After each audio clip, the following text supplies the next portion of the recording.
इस सरकार के मंत्री और इस सरकार के अधिकारी, पुलिस प्रशासन, जिला प्रशासन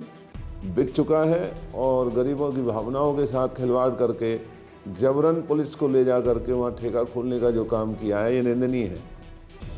लोहागढ़ में ये ठेके का विवाद है और लोहागढ़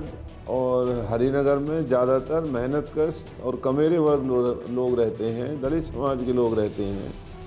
तो सरकार की ये पॉलिसी भी रही है कि जहां महिलाओं का या आबादी का विरोध हो वहां ठेका नहीं खोल सकता,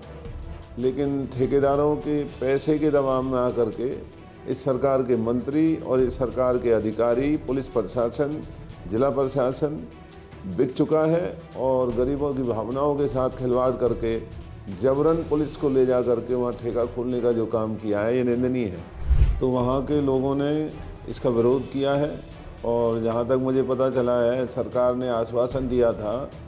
कि हम ये ठेका नहीं खुलने देंगे, लेकिन ठेकेदारों के लेन देन के दबाव में और अपनी गरिमा के साथ जो ये सरकार ने आपा गिराया है, उसके रहते पुलिस और ठेकेदार ने मिलकर के जबरन वहाँ ठेका खोलने की जो हिमाकत की है, ये लोगों को अपमानित करने वाली बात है, गरीबों की भावनाओं से खिलवाड़ करने की बात है। सरकार को अगर लोग वहाँ नहीं चाहते तो तुरंत इस ठेके को बंद करना चाहिए और वहाँ जाकर के लोगों से माफ़ी मांगनी चाहिए, जो सरकार के आश्वासन के बाद भी वहाँ पर ठेका खोला गया है। गौरव गौतम के पास भी गए थे। गौरव गौतम ने तो जो कहती कि मेरा तो कोई भी ना है, मेरा तो आगड़ नगरा है ही ना रही है। गौरव गौतम मरवा दो लालू आगड़ नगरा मतलब पहले भूतिया दुखिया और दुखिया जाकर नहीं यहाँ पर क्या बात होगी, क्या होगा? यहाँ ठेका जबरदस्ती धरा जा रहा है, सरकार ने हमारी ओर ना देखी बिल्कुल। ये काफ़ी दिनों से वहाँ, क्योंकि वो मेहनतकश और गरीब और दलित लोगों की बस्ती है और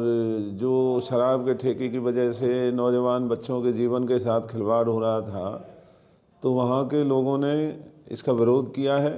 और जहाँ तक मुझे पता चला है, सरकार ने आश्वासन दिया था कि हम ये ठेका नहीं खुलने देंगे, लेकिन ठेकेदारों के लेन देन के दबाव में और अपनी गरिमा के साथ जो ये सरकार ने आपा गिराया है, उसके रहते पुलिस और ठेकेदार ने मिलकर के जबरन वहाँ ठेका खोलने की जो हिमाकत की है, ये लोगों को अपमानित करने वाली बात है, गरीबों की भावनाओं से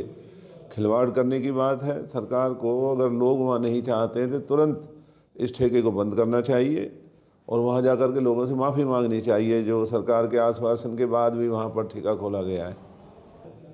लोहागढ़ में ये ठेके का विवाद है और लोहागढ़ और हरिनगर में ज़्यादातर मेहनतकश और कमेरे वर्ग लोग रहते हैं, दलित समाज के लोग रहते हैं। तो सरकार की ये पॉलिसी भी रही है कि जहां महिलाओं का या आबादी का विरोध हो वहां ठेका नहीं खोल सकता और वो ठेका बंद करने का ऐलान सरकार ने,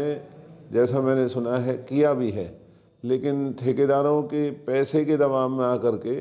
इस सरकार के मंत्री और इस सरकार के अधिकारी, पुलिस प्रशासन, जिला प्रशासन बिक चुका है और गरीबों की भावनाओं के साथ खिलवाड़ करके जबरन पुलिस को ले जा करके वहाँ ठेका खोलने का जो काम किया है, ये निंदनीय है। नहीं, सरकार जो महिला सशक्तिकरण की बात करती है, बेटी पढ़ाओ बेटी बचाओ, तो यहाँ बेटियाँ और उनके परिवारों को इतना बड़ा जो खतरा पैदा हो चुका है, तो सरकार को आगे बढ़ कर के और ये दोहरी नीति ना अपना करके लोगों के बचाव में, लोगों के हित में, महिलाओं के सम्मान में इस ठेके को बंद कराने का काम करना चाहिए। सर, क्या लगता है इतने दिनों से जब ये महिलाएं आंदोलन में बैठी थी और आखिर में आकर पुलिस प्रशासन का डर दिखा के उनकी आवाज़ दबा दी गई, इसको लेके आप क्या कहेंगे? देखिए, सरकार लोग बनाते हैं और इसलिए सरकारों में लोगों की लिहाज हुआ करती थी। आज हरियाणा में लोगों की बनाई हुई सरकार नहीं, ईवीएम की बनाई हुई सरकार है, तो उन्हें लोगों की भावनाओं की कोई कदर नहीं है। ये इनका अहंकार बोल रहा है और इसीलिए चारों तरफ हाहाकार मचा हुआ है। सरकारी कार्यालयों में लूट मची हुई है, पुलिस प्रशासन दोनों हाथों से इलाके को लूट रहा है, गुंडागर्दी को बढ़ावा दे रहा है। दलितों की ज़मीनों पर जबरन, घुघेरा गांव के दलितों की ज़मीन को छीनने का काम पुलिस प्रशासन और बीजेपी के भूमाफिया कर रहे हैं।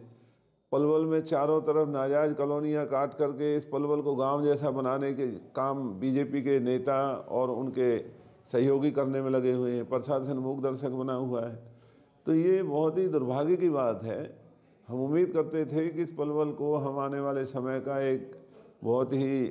आधुनिक शहर बनाएंगे और जहाँ सुविधाएं होंगी, जहाँ पर लोगों के आने वाले बच्चों के भविष्य का निर्माण होगा। लेकिन इस ईवीएम की सरकार ने पलवल के भविष्य को दांव पे लगा करके अपनी जेबों को भरने का काम चल रहा है। प्रशासन और भारतीय जनता पार्टी के नेता मिलकर के लोगों को लूट रहे हैं। तो ये दुर्भाग्यपूर्ण बात है।